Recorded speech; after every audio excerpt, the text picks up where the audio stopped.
हाय बच्चों, कैसे हो। आज हम अपना नया टॉपिक शुरू करेंगे। उससे पहले 2-3 क्वेश्चन लेंगे जो हमने लास्ट क्लास में किए थे वेस्पर थ्योरी में। आप लोगों में से जिसने वेस्पर थ्योरी नहीं देखी हो वो मेरे पिछली वीडियो को देख सकता है। उसका लिंक मैं इसके वीडियो की डिस्क्रिप्शन में दे दूंगा, देख लीजिएगा।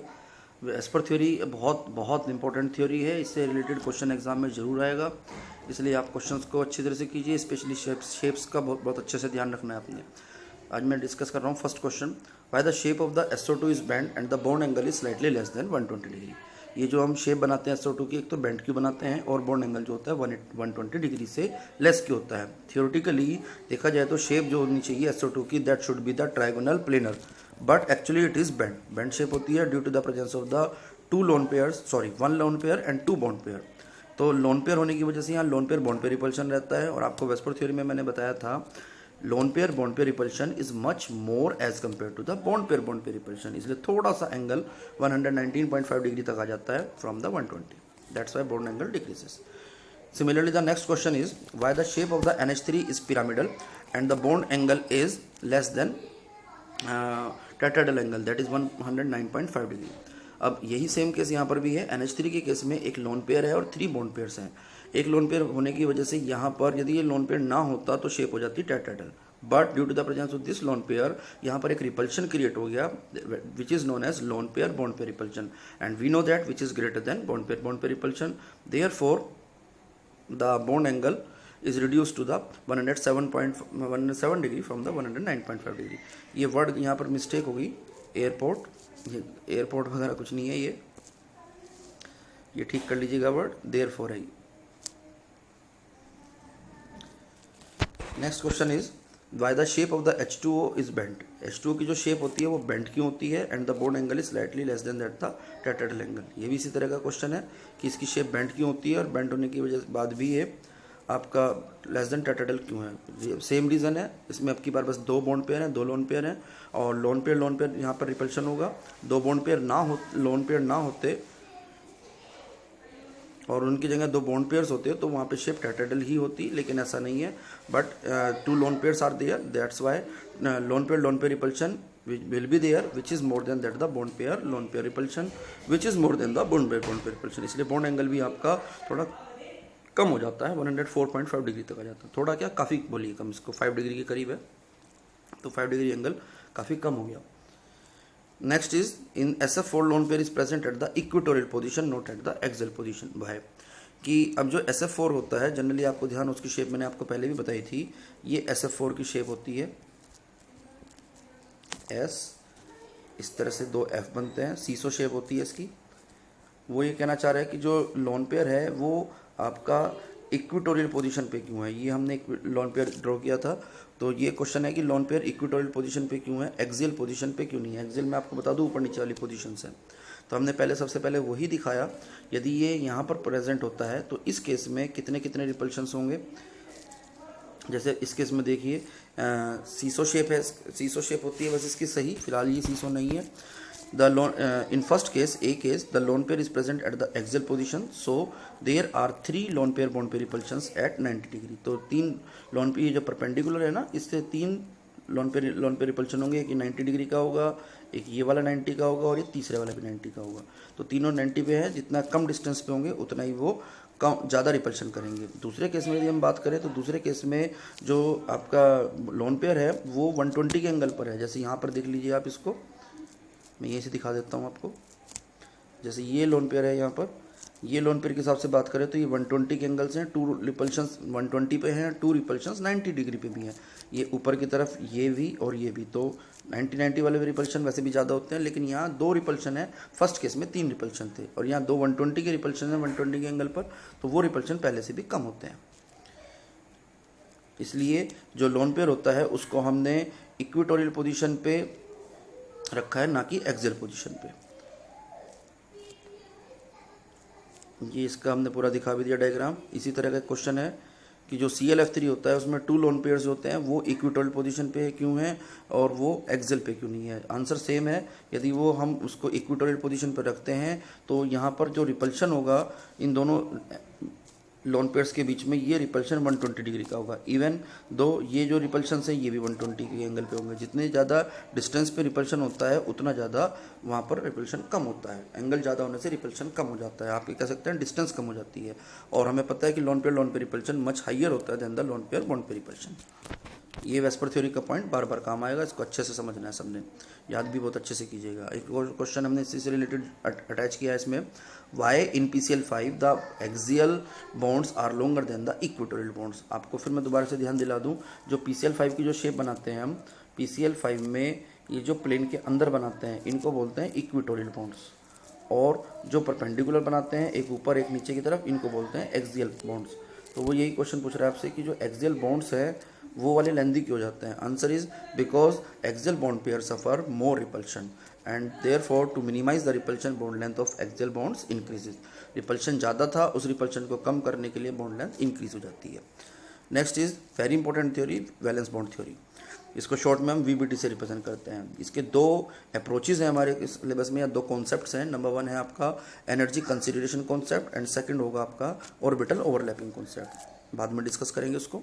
फर्स्ट हम डिस्कस करेंगे एनर्जी कंसिडरेशन कॉन्सेप्ट। एनर्जी में क्या होता है, according to this concept when two atoms come closer to each other, दो एटम पास पास आए हैं तो उसमें क्या होगा, there will be attraction as well as repulsion. उनमें कुछ अट्रैक्शन भी होगा कुछ रिपल्शन भी होगा। If the magnitude of the attraction forces are more than the bonding between the two atoms will takes place. यदि अट्रैक्शन फोर्सेज का magnitude ज़्यादा होगा रिपल्शन से तो दोनों एटम्स के बीच में बॉन्डिंग हो जाएगी, otherwise no bonding will takes place. छोटी सी बात है, याद रखनी है, यदि दो एटम्स के बीच में अट्रैक्शन फोर्सेस ज़्यादा है, मैग्नीट्यूड उनका ज़्यादा है रिपल्शन फोर्सेस से, तब जाके आपका बॉन्डिंग होगी, otherwise no bonding will takes place. For example हमने यहाँ लिया है when two atoms hydrogen atoms come closer to each other then the following force of attraction and repulsion arises. दो हाइड्रोजन बॉन्ड को यदि आपने पास पास रख दिया तो उनके बीच में अट्रैक्शन और रिपल्शन फोर्सेज ये वाले होंगे। जैसे देखिए यहाँ पर मैंने यहाँ पे डायग्राम में दिखाया हुआ है, दो ये न्यूक्लियस हो गए दोनों हाइड्रोजन एटम्स के, और ये दोनों इलेक्ट्रॉन दिखा दिए। ये E A का मतलब है फर्स्ट एटम का इलेक्ट्रॉन, EB का मतलब है सेकंड एटम का इलेक्ट्रॉन, Na मतलब nucleus of first atom, Nb मतलब nucleus of second atom. Then the attraction force between the nucleus A and electron B, भाई जो इलेक्ट्रॉन होगा B का यानी कि सेकंड एटम का, वो न्यूक्लियस की तरफ अट्रैक्ट होगा, ठीक है ना, जो हमने दिखा भी रखा है। Electron of A nucleus of B की तरफ अट्रैक्ट होता है, similarly electron of B will attract towards the nucleus of A. और जो रिपल्शंस होते हैं वो कौन कौन से हैं, रिपल्शन एक तो ये न्यूक्लियस ए और न्यूक्लियस बी के बीच में रहेगा, ये वाला न्यूक्लियस है, इन दोनों के बीच में रिपल्शन है ये इस तरह से। और इसी तरह से जो रिपल्शन होगा वो इलेक्ट्रॉन्स के बीच में भी होगा। जैसे ये रिपल्शन यहाँ पर है, दोनों इलेक्ट्रॉन्स पे नेगेटिव चार्ज है, they will repel each other, तो ये भी रिपल्शन यहाँ पर होगा। In this case, the magnitude of the attraction forces are more than the magnitude of repulsion forces. Therefore, the bonding between two hydrogen atoms will take place. Or we can say that hydrogen H2 molecule exists. अब आपसे कोई पूछे भाई इसी theory के base पे why He2 does not exist, तो सीधी सी बात बता दीजिएगा, in this case the magnitude of the attraction forces is less than that of the repulsion forces। वहाँ रिपल्शन ज़्यादा है, अट्रैक्शन कम है, इसलिए He2 मॉलिक्यूल नहीं बनता, जबकि H2 का मॉलिक्यूल बनता है। Clear. Next concept is orbital overlapping concept. Orbital overlapping concept में क्या होता है, according to this theory covalent bond is formed by the overlapping of half filled atomic orbitals. एक बात पे ध्यान देना है, हाफ फिल्ड एटॉमिक ऑर्बिटल्स की ओवरलैपिंग से बॉन्ड बनता है। जैसे पहले हम बोलते थे ना शेयरिंग से बॉन्ड बनता है, अब उसका नाम थोड़ा सा चेंज कर दिया हमने, overlapping of half filled atomic orbitals. Number 2, the orbital undergoing overlapping must have electron in the opposite spin. जो इलेक्ट्रॉन वहाँ पर यूज कर रहे हो आपके अपोजिट स्पिन में होने चाहिए। Third point, the strength of the covalent bond depends upon extent of overlapping. कौन सा बॉन्ड ज़्यादा स्ट्रॉन्ग बना है, कौन सा वीक बना है, ये इस बात पर डिपेंड करता है कि ओवरलैपिंग का एक्सटेंट कौन सा है, कितना है। एक्सटेंट मतलब एक तरह से परसेंटेज कह सकते हैं कि ओवरलैपिंग ऑर्बिटल्स कितने ज़्यादा कर रहे हैं, ठीक है ना। अब देखिए जरा आप मैंने स्ट्रक्चर्स बनाए हुए हैं, जैसे H2 का बनाया हुआ है। H2 वाले केस में क्या होना है कि हाइड्रोजन एटम का कॉन्फ़िगरेशन था यहाँ पर 1s1, दूसरे हाइड्रोजन एटम का भी 1s1 है, दोनों में इलेक्ट्रॉन हमने दिखा दिया, एक अपवर्ड पोजीशन में दिखाना है, दूसरे में डाउनवर्ड दिखाना है, तभी वो अपोजिट स्पिन में होंगे। ये फर्स्ट एटम हो गया, ये सेकंड एटम हो गया, इसमें इलेक्ट्रॉन आपने एंटी स्पिन में दिखाना है। तो एंटी स्पिन में जब दिखाओगे तो इन दोनों के बीच में ही ओवरलैपिंग होगी, तब जाके बॉन्ड बनेगा। बॉन्ड किस तरह से बनना है वो समझो। जैसे ये एक फर्स्ट ऑर्बिटल हो गया, ये दूसरा ऑर्बिटल हो गया, ये इस तरह से ओवरलैपिंग करते हैं और इस तरह से ओवरलैपिंग करने से इनका बॉन्ड बनता है H2 या HH single bond. Similarly HF के केस में बॉन्डिंग होती है। HF के केस में बॉन्डिंग में भी यही सब केस है। हाइड्रोजन का कॉन्फ़िगरेशन वही रहेगा 1s1। फ्लोरीन का कॉन्फ़िगरेशन था 1s2 2s2 2p5। 2p5 में वैलेंस शेल में लास्ट थर्ड इलेक्ट्रॉन आपको दिख रहा होगा, लास्ट ऑर्बिटल में हाफ फील्ड है, यही पार्टिसिपेट करेगा। हाइड्रोजन का जो इलेक्ट्रॉन है वो हमने यहाँ पे एंटी स्पिन में दिखा दिया। अब इन दोनों ऑर्बिटल्स की ओवरलैपिंग करानी है। ओवरलैपिंग देखिए, एक का तो s ऑर्बिटल है हाइड्रोजन का और p का ये जो है वो आपका pz ऑर्बिटल है, तो इस तरह से ओवरलैपिंग होगी। यहाँ पर ओवरलैपिंग होगी इस केस में सेंटर में, और यहाँ इनसे बॉन्ड बनेगा फिर HF कुछ इस तरह से, ठीक है। Next is F2। F2 में बिल्कुल सेम केस है। फ्लोरीन का कॉन्फ़िगरेशन हमने दो बार दिखाना है 1s2 2s2 2p5। इसी तरह से दूसरे एटम का, तो फर्स्ट एटम में यहाँ दिखा दीजिए स्पिन में और सेकंड एटम में एंटी स्पिन में, इन दोनों की ओवरलैपिंग दिखा दीजिए। दोनों p ऑर्बिटल्स हैं अब की बार, तो p ऑर्बिटल्स की ओवरलैपिंग से ये आपका बॉन्ड बन गया, ओवरलैपिंग हुई और fluorine single bond fluorine will takes place, इस तरह से बनेगा, ठीक। टाइप्स ऑफ ओवरलैपिंग देखिए, कई तरह की ओवरलैपिंग होती है, कब बॉन्ड बनेगा कब नहीं बनेगा। ये जो फर्स्ट वाली ओवरलैपिंग दिखा रहे हैं इसको पॉजिटिव ओवरलैपिंग बोलते हैं। Positive overlapping in the phase overlap. Phase कहते हैं सेम फेज, सेम डायरेक्शन होनी चाहिए। जैसे pz ऑर्बिटल की pz ऑर्बिटल से, ये एनसीईआरटी का डायग्राम है, चाहो तो वहाँ से भी देख सकते हो, कुछ क्लियर ना दिखे तो। This is the pz orbital, this one first one, second is also pz orbital. ये इस तरह से होंगे, पॉजिटिव पॉजिटिव ओवरलैप करेंगे तब बॉन्डिंग होगी, पॉजिटिव की नेगेटिव से होगी तो ओवरलैपिंग होगी, बॉन्डिंग नहीं हो सकती। इसी तरह से s ऑर्बिटल और p ऑर्बिटल, s में पॉजिटिव ही पार्ट होता है तो प्लस की प्लस से होगी, डायरेक्शन सेम रहेगी तब बॉन्डिंग होगी, प्लस की माइनस से होगी तो बॉन्डिंग नहीं होगी। इसी तरह से px ऑर्बिटल हैं और py ऑर्बिटल हैं, सेम डायरेक्शन वाले, सेम साइड वाले, सेम लोब्स ओवरलैप करेंगे तो बॉन्डिंग होगी, अपोजिट डायरेक्शन में करेंगे तो ओवरलैपिंग तो हो सकती है एक बार को, बॉन्डिंग नहीं होगी। सिमिलरली जीरो ओवरलैपिंग दिखाई है, कुछ केसेस ऐसे दिखाए कि जहाँ ओवरलैपिंग ही नहीं हो पाने की बिल्कुल पॉसिबल ही नहीं है। जैसे s ऑर्बिटल है और px है, नहीं हो पा रही, px और py की नहीं हो पा रही, सेम टाइप के ऑर्बिटल ही ओवरलैपिंग करते हैं। Types of covalent bond on the basis of type of overlapping. Overlapping के टाइप पर के बेसिस पर दो टाइप के आपके बॉन्ड्स होते हैं। नंबर वन बनता है सिग्मा बॉन्ड, नंबर टू होता है पाई बॉन्ड। सिग्मा बॉन्ड कैसे होता है? This type of covalent bond is found by the end to end overlapping. ये एंड टू एंड ओवरलैपिंग से बनता है अलोंग द इंटरन्यूक्लियर एक्सिस। तो एंड टू एंड कहते हैं दोनों के एंड्स आपस में टच करते हैं कुछ इस तरह से, जैसे मैं वीडियो में भी दिखा रहा हूँ, तो इस तरह से आपके हो जाएंगे। It can be found by the S overlapping और SP ओवरलैपिंग और PP ओवरलैपिंग। अभी हमने जो पीछे 3 केस किए, एक दोनों हाइड्रोजन एटम के थे, एक फिर H का और फ्लोरीन का था, सेकंड थर्ड वाला था फ्लोरीन का। तीनों केसेस में सिग्मा बॉन्ड बनता है, क्लियर। और आगे के जो मैं केस बताने वाला हूँ उसमें पाई बॉन्ड बनेंगे। देखिए कैसे, ये फिलहाल हमने S ओवरलैपिंग दिखाई, फिर आपको SP दिखाई, PP दिखाई, जैसे पहले भी दिखाई थी। ये फर्स्ट वाली आपकी है, first is SS overlapping, second SP overlapping and third is PP overlapping. Next is pi bond. It is formed by the lateral or the sidewise overlapping. एक वर्ड याद रखिए, साइडवाइज ओवरलैपिंग होगी एटॉमिक ऑर्बिटल्स की। Generally p orbital use करते हैं 2 atoms के। Then the bond formed is known as the pi bond. In this case, atomic orbitals overlap in such a way that their axis remains parallel to each other. इस case में orbitals इस तरह से overlapping करते हैं कि उनकी axis parallel रहती है and perpendicular to the internuclear axis, और परपेंडिकुलर भी रहती है इंटरन्यूक्लियर एक्सिस के। बेसिकली ये जो हमने ऑर्बिटल बनाए हुए ये एक्सिस है, इंटरन्यूक्लियर एक्सिस। इनकी आपस में ऑर्बिटल्स की ओवरलैपिंग भी होने के बाद जो एक्सिस होती है वो पैरेलल रहती है कुछ इस तरह से, जैसे मैं डॉटेड बना रहा हूँ, और परपेंडिकुलर भी रहते हैं to the internuclear axis. This type of overlapping is called sideways overlapping. अभी क्वेश्चन आ गया, बहुत इंपॉर्टेंट क्वेश्चन है, बहुत एग्जाम में आया हुआ है। Out of sigma and pi bond which is stronger and Y?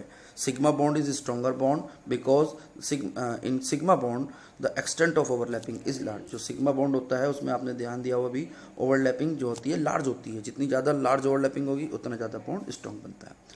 अब नेक्स्ट क्वेश्चन, ये भी बहुत इंपॉर्टेंट है, difference between the sigma and pi bond. First point is it is formed by the end to end overlapping of atomic orbitals. दूसरी side आपने लिखना है sideways overlapping. Second point, it is formed by the SS overlapping, SP overlapping और PP। दूसरी side लिखना है आपने it is formed by the PP overlapping. Third point, it is a strong bond, जो अभी हमने क्वेश्चन किया। Opposite side it is a weak bond. Free rotation about the sigma bond is possible.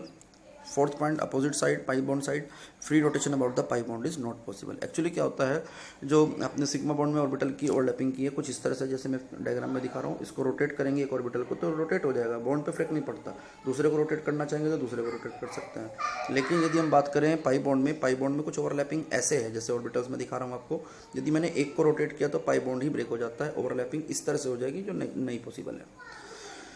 Fifth point, it can either exist either alone or with the pi bond. Sigma bond अकेला भी exist कर सकता है pi bond के साथ भी, but pi bond only exist with the sigma bond. अब एक छोटा सा नोट आ गया यहाँ पे आपके लिए, in sigma bond there is only one pi bond. Sigma bond में सिर्फ एक पाई बॉन्ड होता है, जबकि डबल बॉन्ड में एक सिग्मा और एक पाई होता है, ट्रिपल बॉन्ड में एक सिग्मा दो पाई होता है। ये दिखा भी देते हैं हम आपको। पीछे जब हमने किया था, जो जैसे एच का किया, HF का बनाया, FF का, वहाँ पर सिंगल बॉन्ड था, तो वहाँ पर सिर्फ और सिर्फ आपका सिग्मा बॉन्ड था। अब O2 के केस में देखते हैं। O2 के केस में कॉन्फ़िगरेशन आएगा 1s2 2s2 2p4, तो 2p4 भर दीजिए। दूसरे केस में भी सेम है, बट लास्ट के जो दो ऑर्बिटल्स हैं ये हाफ फील्ड हैं, इनमें इलेक्ट्रॉन अपोजिट स्पिन में दिखाना है।